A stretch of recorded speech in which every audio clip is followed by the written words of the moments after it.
नमस्कार दोस्तों, success points में आपका स्वागत है। मैं वीरेंद्र कुमार यादव। आज इस वीडियो में आप लोगों को द्विघात समीकरण का गुणनखंड कैसे किया जाता है बहुत ही शॉर्ट ट्रिक से आपको मैं बताने वाला हूं। इस सवाल को रेलवे के एग्जाम में या अन्य किसी प्रतियोगी परीक्षाओं में जब पूछा जाता है तो वहां आपके पास समय नहीं रहता है कि लंबी विधि का प्रयोग करें, इसलिए शॉर्ट विधि का प्रयोग करने के लिए मैं आपको बताने वाला हूं। तो आइए देखते हैं। चूंकि इसका जो लंबी विधि है, यदि पहला सवाल आपको दिया रहेगा x square plus 20x plus 96 equal to 0, ठीक है। इस सवाल को हल करना यानी x का मान निकालना है तो इसके लिए मध्य पद को दो भागों में बांट कर गुणनखंड करते हैं या इसको सिद्धाचार्य के सूत्र से प्रयोग करते हैं। तो x बराबर जो सूत्र होता है वो होता है माइनस बी प्लस माइनस करणी में बी स्क्वायर माइनस 4ac अपान 2a, ठीक है। इस फार्मूले का प्रयोग करके आप लंबी विधि से हल कर सकते हैं, लेकिन शॉर्ट विधि से इसको हल करना है तो शॉर्ट विधि से हल करने के लिए बहुत ही इसका शानदार तरीका है। यहाँ पे जो समीकरण दिया है x square plus 20x plus 96 equal to 0, इसमें हम b का मान देखते हैं क्या है। तो जो b का मान है वह x का गुणांक होता है, a का जो मान होता है एक्स स्क्वायर का गुणांक होता है और c यहाँ पे जो अकेले अचर राशि दिखाई देती है वह होता है, ठीक है। यहाँ पे हम b का जो मान है इसको देखते हैं चिन्ह सहित। तो b का जो मान होगा वो प्लस है कि माइनस है, तो यहाँ प्लस है तो इसकी दो स्थितियाँ उत्पन्न होगी, या तो प्लस होगा नहीं तो माइनस होगा। तो जब ये प्लस होगा, ठीक है, तो इसके चिन्ह को बस बदल देना है, किसको, b और c को। तो यहाँ प्लस है तो क्या हो जाएगा माइनस, और यहाँ भी प्लस है तो क्या हो जाएगा माइनस। दोनों के चिन्ह को क्या कर देना है, बदल देना है। अरे समझ में, अगर ये माइनस होगा, यदि यह मान माइनस होगा तो केवल b का जो चिन्ह होगा यहाँ पे उसके चिन्ह को हम परिवर्तन कर देंगे। प्लस रहेगा तो क्या कर देंगे माइनस, और माइनस रहेगा तो प्लस, लेकिन जो c का मान होगा इसके चिन्ह में कोई परिवर्तन नहीं होगा, ठीक है। तो आइए देखते हैं। 96 का ऐसा गुणनखंड करिए कि यहाँ प्लस है तो जोड़ने पर कितना हो जाए 20 हो जाए। 96 का ऐसा गुणनखंड करिए कि जोड़ने पर कितना हो जाए 20 हो जाए। तो 12 बट्ठे 96, 12 में 8 जोड़ेंगे तो कितना हो जाएगा 20 हो जाएगा। तो यहाँ पे 12 लिख दीजिए और यहाँ पे 8 लिख दीजिए, यही इसका आंसर हो जाएगा। आ रहा समझ में, है ना आसान। आइए देखते हैं फिर एक बार और इसको समझते हैं दूसरे नंबर सवाल से। दूसरा नंबर सवाल दिया है x square minus 19x plus 84 equal to 0, ठीक है। अब सबसे पहले जो b का मान है वह प्लस है कि माइनस है इसको देखते हैं। तो माइनस है तो केवल b का चिन्ह बदलेगा, यहाँ माइनस है तो क्या हो जाएगा प्लस, और यहाँ c का जो चिन्ह है इसमें कोई परिवर्तन नहीं होगा, प्लस है तो यह प्लस रहेगा। आ रहा समझ में। अब ध्यान दीजिए, 84 का ऐसा गुणनखंड करिए कि यह प्लस है यहाँ पे तो जोड़ने पर कितना हो जाए 19 हो जाए। तो 12 सत्ते 84, 12 में 7 जोड़ेंगे तो 19 हो जाएगा।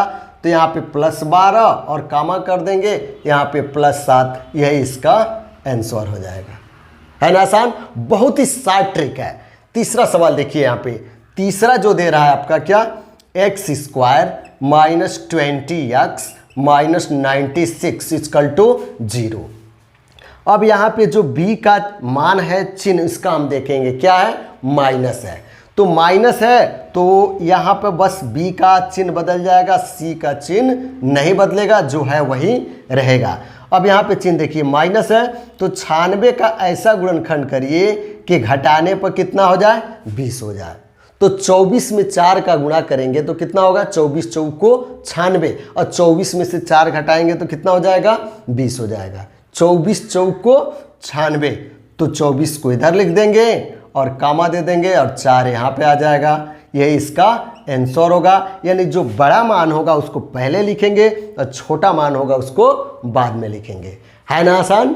चौथा सवाल आइए देखते हैं। एक बार और आप शॉर्ट विधि को यहाँ पे समझ लीजिए। सबसे पहले यहाँ b का मान देखेंगे प्लस है कि माइनस है। तो जो x का गुणांक है, यही b का मान होगा। तो b का जो मान है यह प्लस है, b का मान है ये क्या है, प्लस है। जब प्लस होगा इसकी दो स्थितियां उत्पन्न होगी, या तो यहाँ प्लस होगा और नहीं तो माइनस होगा।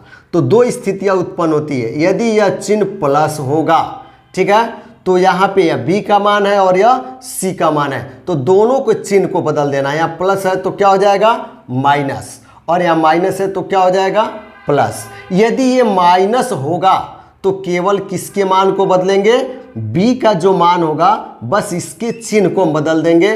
प्लस होगा यहाँ पे तो माइनस कर देंगे, और माइनस होगा तो यहाँ पे प्लस कर देंगे। आ रहा समझ में? तो आइए इसको हम लोग हल करते हैं। जो यह क्वेश्चन आपको दिया है x square plus 25x minus 84 equal to 0, यहाँ आप माइनस है। 84 का ऐसा गुणनखंड करिए कि घटाने पर कितना हो जाए 25 हो जाए। तो 28 में 3 का गुणा करेंगे तो 84 होगा, और 28 में से 3 घटा देंगे तो कितना हो जाएगा 25 हो जाएगा। आ रहा समझ में? तो यहाँ पे 28 लिख देंगे और यहाँ पे क्या लिख देंगे 3 लिख देंगे। यह ध्यान रखेंगे कि बड़ा अंक पहले लिखेंगे और छोटा अंक बाद में लिखेंगे। अब इसके चिन्ह को परिवर्तन करना हम लोग को। जब प्लस दिया है, प्लस दिया रहेगा तो दोनों का मान क्या होगा बदल जाएगा। तो यहाँ प्लस दिया है तो इसको बदल दीजिए, माइनस कर देंगे, और यहाँ भी क्या दिया है माइनस, तो इसको हम लोग कर देंगे प्लस, बीच में कामा लगा देंगे, यानी x का जो मान होगा माइनस 28 कामा कितना आएगा 3 आएगा। है ना आसान? बहुत ही साधारण ट्रिक है इसको हल करने के लिए। 5वां सवाल कह रहा है x square minus 17x plus 60 equal to 0।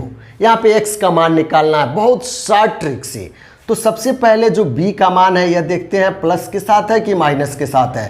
तो यहाँ पे माइनस 17 दिया है, यानी माइनस है। तो जब माइनस रहता है तो केवल b का चिन्ह परिवर्तन होगा। माइनस है तो क्या हो जाएगा प्लस, लेकिन c के चिन्ह में कोई परिवर्तन नहीं होगा। ठीक है। अब 60 का ऐसा गुणनखंड करिए कि यहाँ पे चिन्ह प्लस है। 60 का ऐसा गुणनखंड करिए कि जोड़ने पर कितना हो जाए 17 हो जाए। तो 12 पच्चे 60, और 12 में 5 जोड़ेंगे तो कितना हो जाएगा 17।